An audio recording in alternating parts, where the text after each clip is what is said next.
Olá, bem-vindos a mais um vídeo do nosso canal. Meu nome é Diago Dutra Lima, sou graduando em Biotecnologia pela Universidade Federal de Pelotas e hoje vou falar com vocês um pouco sobre oligos. O que são oligos? Oligo, ou oligonucleotídeo, também conhecido como iniciadores ou primers, são a chave de sucesso da técnica de PCR e muitas outras. Os primers são sequências de fitas simples de ácidos nucleicos curtas que hibridizam com amostras de DNA e definirão uma região-alvo a ser amplificada. Auxiliam a DNA polimerase, a enzima que replica o DNA e que não consegue iniciar a síntese de uma nova fita sozinha. Logo, esses primers são importantes, pois eles servem de molde para iniciar a nova fita, assim recebendo o nome iniciadores. Criativo, né? Eles dão um suporte para a DNA polimerase, onde a enzima se liga no final dele, conhecido como extremidade 3' e começa o processo. Os primers têm diversos usos, como a replicação celular em si. Sem esses pequenos fragmentos de ácidos nucleicos, a célula não se replica e também não teríamos como fazer o processo mais importante na biologia moderna, o PCR. Para a criação desses pequeninos é necessário projetá-los usando a bioinformática.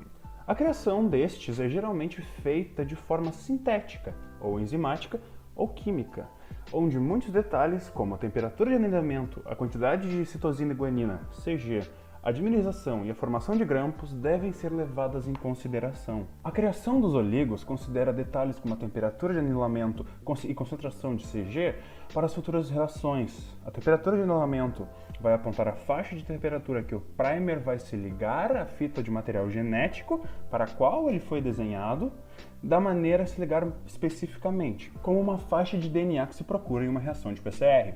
A temperatura de anilamento varia de oligo para oligo, mas em temperatura ideal normalmente situa-se entre 55 e 60 graus Celsius. Para calcular a temperatura de anilamento, se faz o seguinte cálculo. Isso mesmo, matemática, que é 4 vezes o CG mais 2 vezes o AT. Um fator muito importante é que seus dois primers precisam ter temperaturas de anilamento parecidas, senão tua reação vai dar errado ou vai ser muito estranha, não podendo ser repetida. Os primers são desenhados pelo pesquisador e necessita-se tomar cuidado para garantir o sucesso da sua reação. Para começar o desenho, escolhe uma sequência que tu vai usar, geralmente depositada no GenBank, o principal banco de dados do Centro Nacional para Informação Biotecnológica dos Estados Unidos, o famoso NCBI, que armazena todas as sequências disponíveis publicamente de DNA, sequências pequenas até genomas inteiros, RNAs e proteínas.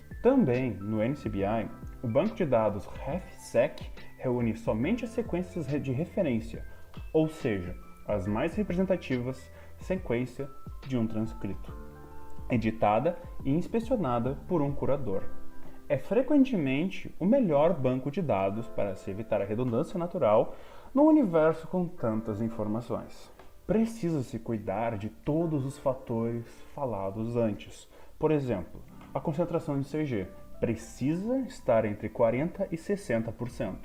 O tamanho do primer ideal é de 18 a 22 pares de base e precisa-se buscar em softwares como o Oligo Analyzer para ver se não se forma dímeros, que é quando um primer se liga em si mesmo, em tal. Um exemplo de programa para desenhos de primer é o FastPCR, que é gratuito, algo muito importante. Os primers são tão específicos ou genéricos o quanto você precisar para o seu teste. Em um PCR diagnóstico, a especificidade deles precisa ser muito alta. Porém, há um tipo de PCR chamado RAPD, Random Amplified Polymorphic DNA, PCR, que usa primers de 8 a 12 nucleotídeos para amplificar partes genéricas do DNA. E o padrão de amplificação lhe dá um diagnóstico que está sendo amplificado, normalmente em nível de gênero e espécie. Mais um uso dos oligos é seu uso em sondas. Sondas são oligos marcados com algum tipo de molécula diferencial, como um radical que emite luz, como a luciferase, ou algum tipo de sinal. São usados em técnicas como o Real-Time PCR. As técnicas buscam uma sequência-alvo, a sequência complementar do oligo, E ao se ligarem com tal sequência, o radical marcador é liberado e pode ser detectado por algum aparelho. Outro exemplar de técnica que usam as sondas é o Southern Blot, que usa sondas para buscar uma sequência de DNA ou DNA-alvo em uma amostra. Por fim, outro uso dos oligos é no sequenciamento. Há diversas formas de sequenciar uma amostra para a genotipagem. No futuro, entraremos mais em detalhes. E uma dessas é o PCR do RNA ribossonal 16S. Devido à baixa taxa de evolução na região, essa área é usada para o sequenciamento seguinte. O sequenciamento pode ser de diversos métodos, como de Sanger ou pirossequenciamento ou outros. Como resultado, teremos a sequência do produto amplificado, ou o gene detectado, nesta PCR. E ao recebê-la, você fará uma etapa muito importante, o BLAST. O BLAST, Basic Local Alignment Search Tool, é uma ferramenta de bioinformática que compara padrões da sua sequência com um banco de dados e te dá um resultado mais próximo. O banco de dados é vasto e específico, onde as sequências são colocadas por profissionais da área e pesquisadores em tal. O resultado do sequenciamento virá em bases nitrogenadas, a sequência inteira, que você colocará no software e ele lhe dará o resultado mais provável. Um exemplo de site com a ferramenta BLAST é o NCBI, que tem uma área designada para tal. Muitos outros sites possuem essas ferramentas, cada uma com seu próprio banco de dados. Bom, por hoje é isso. Obrigado a todos por me escutar. Espero que tenham gostado. Meu nome é Diago Dutra Lima e até a próxima.